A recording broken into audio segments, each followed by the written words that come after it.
Bismillahirrahmanirrahim. Burung merpati terbang tinggi. Anu cakep. Ulang. Burung merpati terbang tinggi hingga berhenti di kayu jati. Wahai bapak dan ibu, lihatlah ke sini supaya perkataan saya meresap di hati. Assalamualaikum warahmatullahi wabarakatuh. Waalaikumsalam warahmatullahi wabarakatuh. Alhamdulillahi nahmaduhu wa nastaghfiruh wa na'udzu billahi min syururi anfusina wa min sayyiati a'malina. May yahdihillahu fala mudilla lahu wa may yudlil fala hadiyalah. Asyhadu an la ilaha illallah wa asyhadu anna Muhammadan abduhu wa rasuluh. Allahumma shalli wa sallim ala sayyidina Muhammad wa ala alihi wa sahbihi ajma'in. Qala Allah ta'ala fil Qur'anil Karim. A'udzu billahi minasy syaithanir rajim. Bismillahirrahmanirrahim. Wa ma Muhammadun illa rasul qad khalat min qablihi rusul. Wa qala an-nabi sallallahu alaihi wasallam, innama bu'istu liutammi makarimal akhlaq. Yang saya hormati Bapak Camat Pasar atau yang wakili, yang saya hormati Bapak Lurah, yang saya hormati Bapak Ketua Masjid beserta pengurusnya, Bapak Imam Masjid Ilham serta masjid undangan lainnya. Kemudian dari kepolisian yang saya hormati, bapak-bapak, ibu-ibu, para alim ulama, tuan-tuan guru yang dirahmati Allah Subhanahu wa ta'ala. Bersyukur kita kepada Allah Subhanahu wa ta'ala dengan mengucap alhamdulillah. Bersolawat kita kepada Rasulullah sallallahu alaihi wasallam dengan mengucap Allahumma sholli ala sayyidina Muhammad wa ala ali sayyidina Muhammad. Semoga sholawat yang kita baca setiap hari, baik di dalam sholat maupun di luar sholat, mudah-mudahan mendapat syafaat, perlindungan, pertolongan dari baginda Rasulullah sallallahu alaihi wasallam di saat kita pada waktu di yaumil mahsyar nanti. Lapar Pak, selapar-laparnya. Haus Bu, sehaus-hausnya. Takut, setakut-takutnya. Tidak ada yang bisa membantu menolong anak, istri, suami itu masing-masing. Baginda Rasulullah sallallahu alaihi wasallam yang akan membantu kita ketika kita dalam keadaan memerlukan pertolongan. Maka mari kita bersalawat kepada Rasulullah sallallahu alaihi wasallam. Ya Nabi salam alaika, ya Rasul salam alaika, ya Habib salam alaika, sholawatullah alaika, wa ya Nabi salam alaika, ya Rasul salam alaika, ya Habib salam alaika, sholawatullah alaika, wa ya Nabi salam alaika,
yang kedua berdoa, dan yang ketiga tawakal kepada Allah Subhanahu wa taala.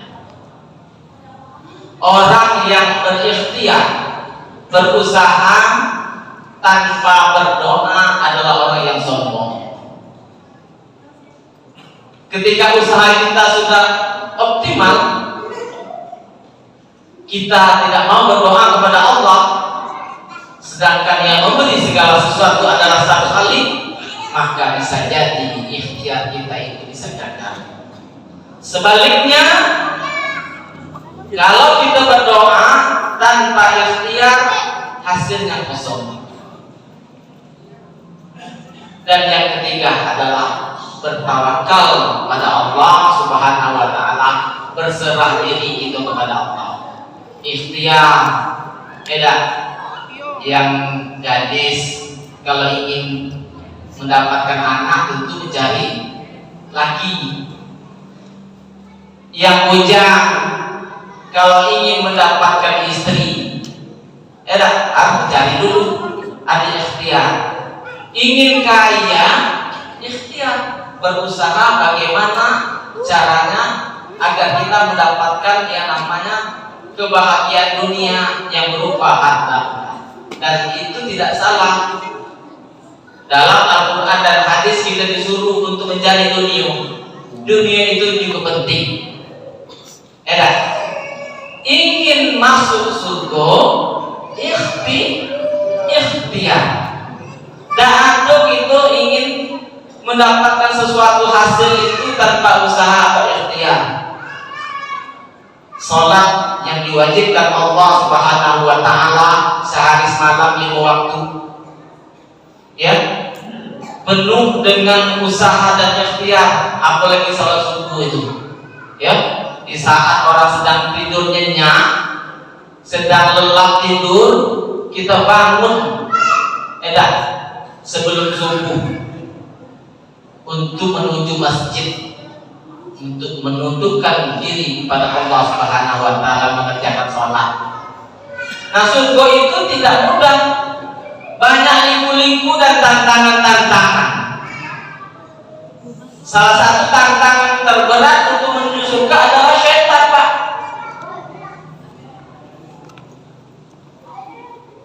Syaitan, bapak nenek moyangnya itu kan iblis, yang awalnya berada di surga. Ketika disuruh oleh Allah Subhanahu wa taala untuk sujud kepada Nabi Adam dalam arti menghargai Nabi Adam, menghormati Nabi Adam, maka iblis enggan dan sombong.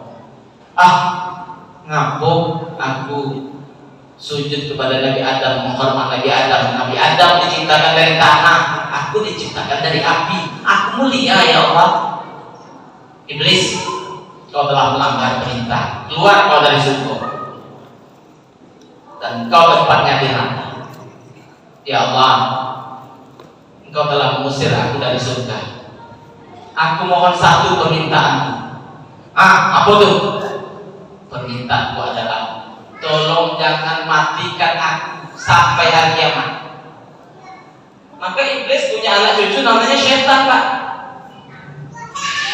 Nabi Adam, anak cucunya namanya manusia, pakai mati. Berarti banyak syaitan atau banyak manusia?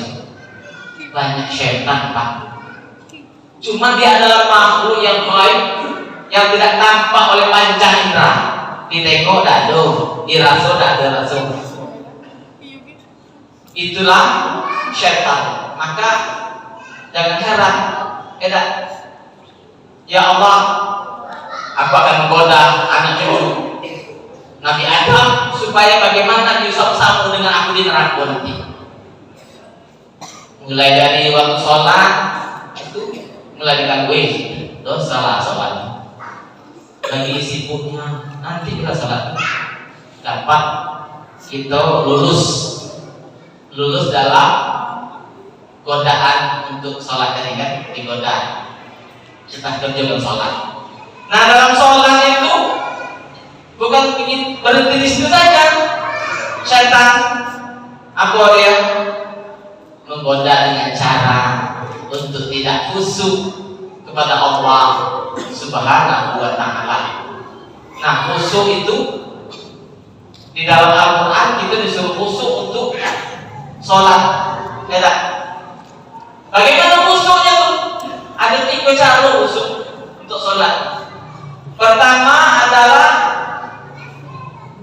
mengerti makna apa yang kita baca.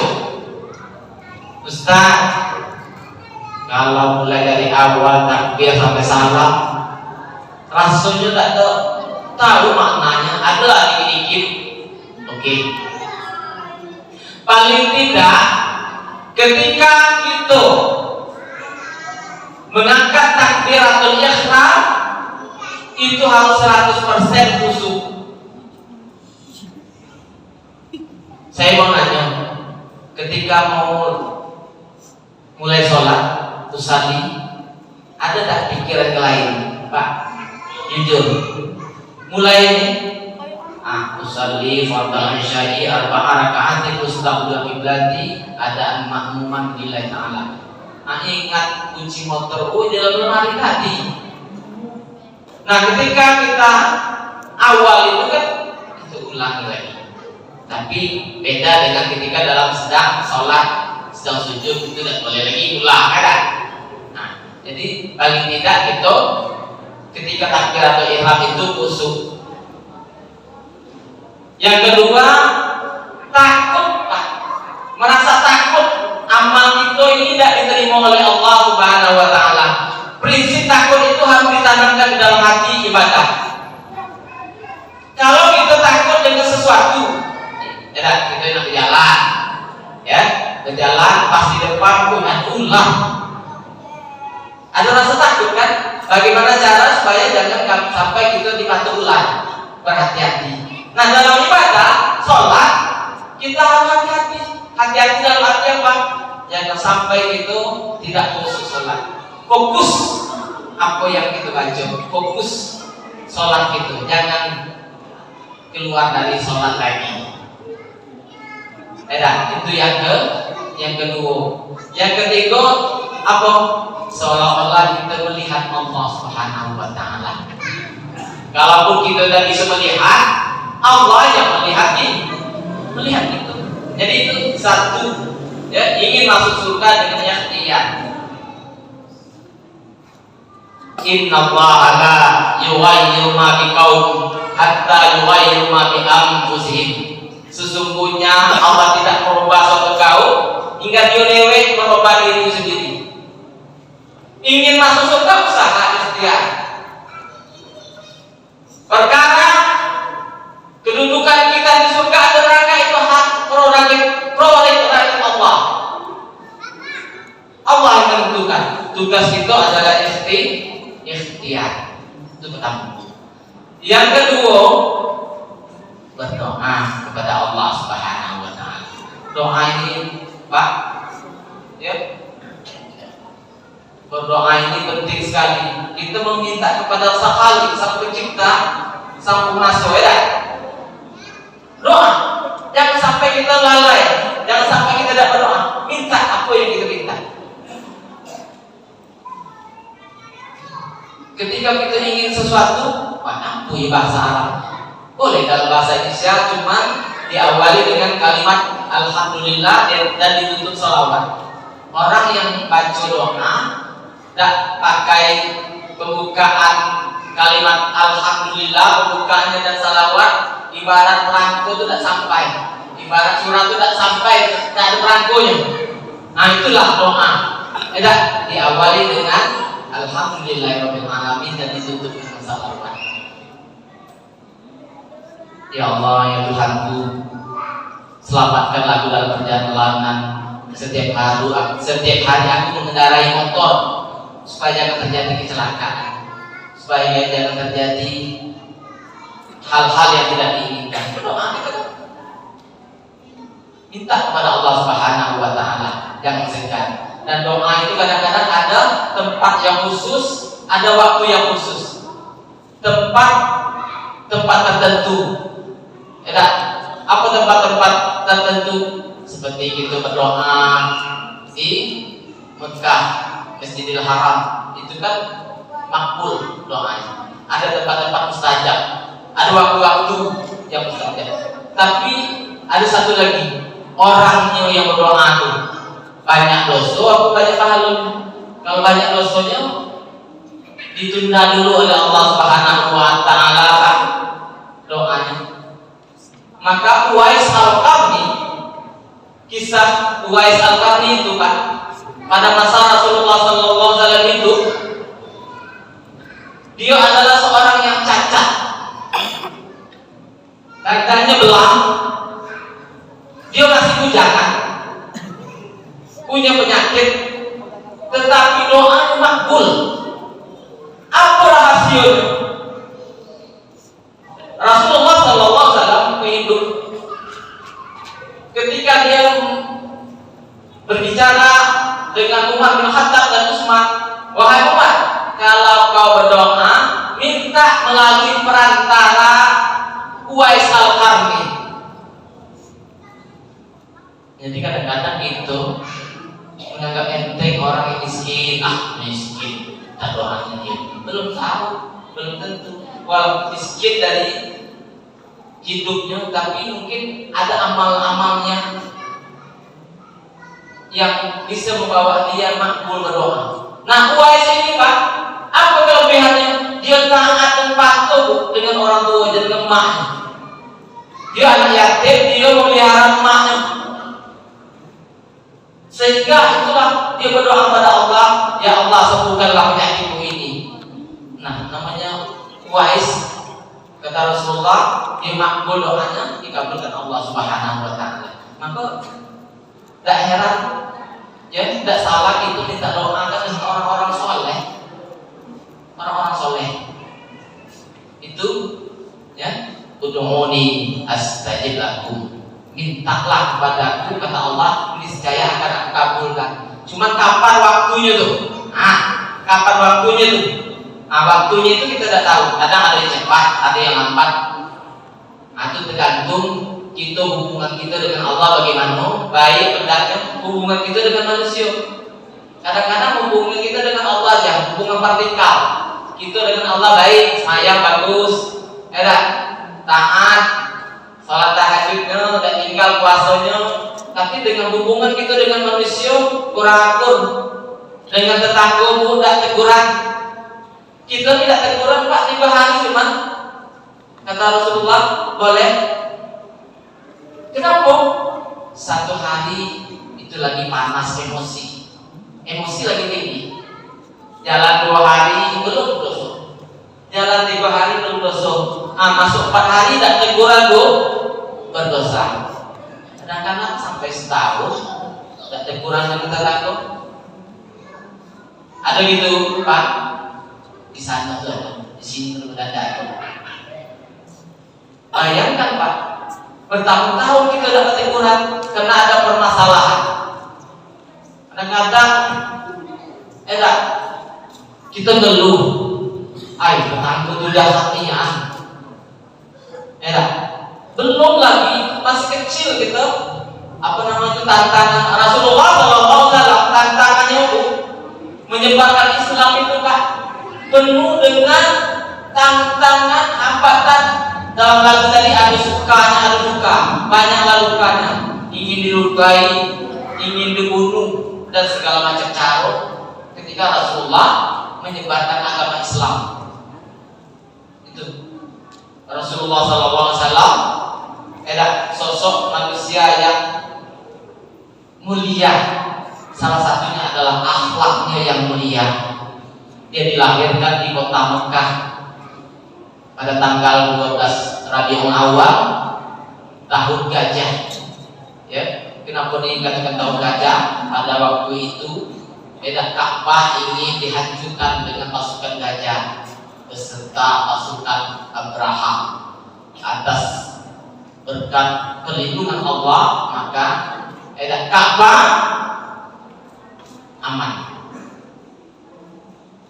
Bapak-bapak, ibu-ibu yang dirahmati Allah Subhanahu wa taala, lahir Rasulullah dalam keadaan yatim.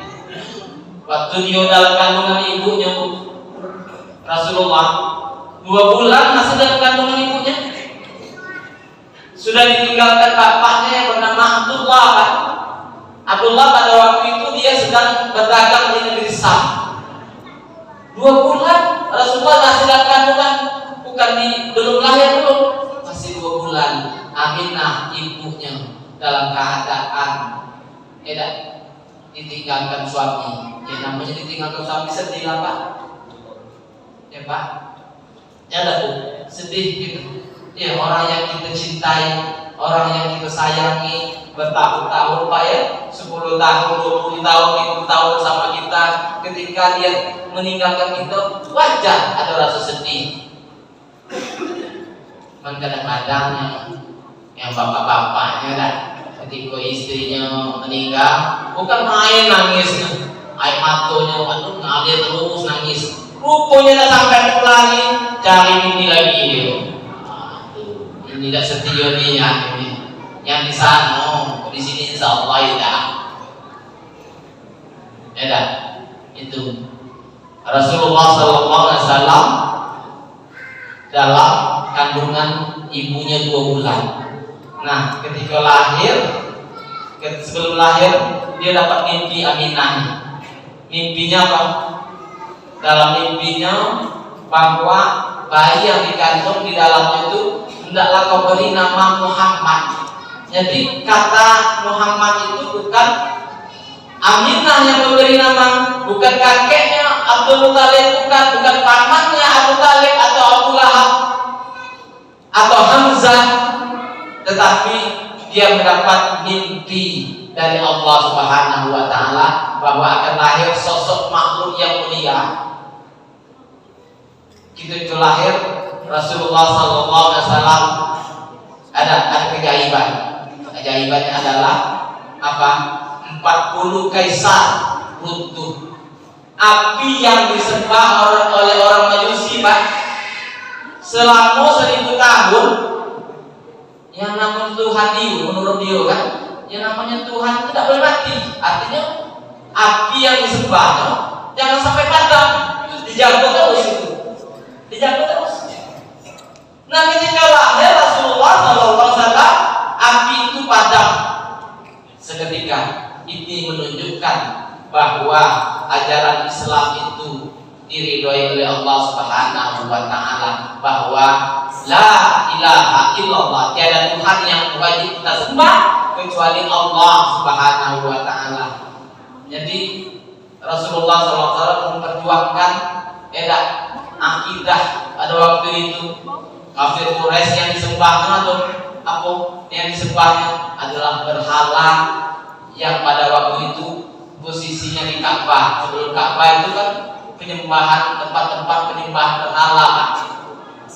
Sebanyak 36 patung yang disembah. Nah sekarang sudah menjadi tempat Ka'bah, sudah dibersihkan. Alhamdulillah Rabbil Alamin. Itu Rasulullah SAW tidak punya keajaiban. Kemudian apa lagi? Tanah yang gersang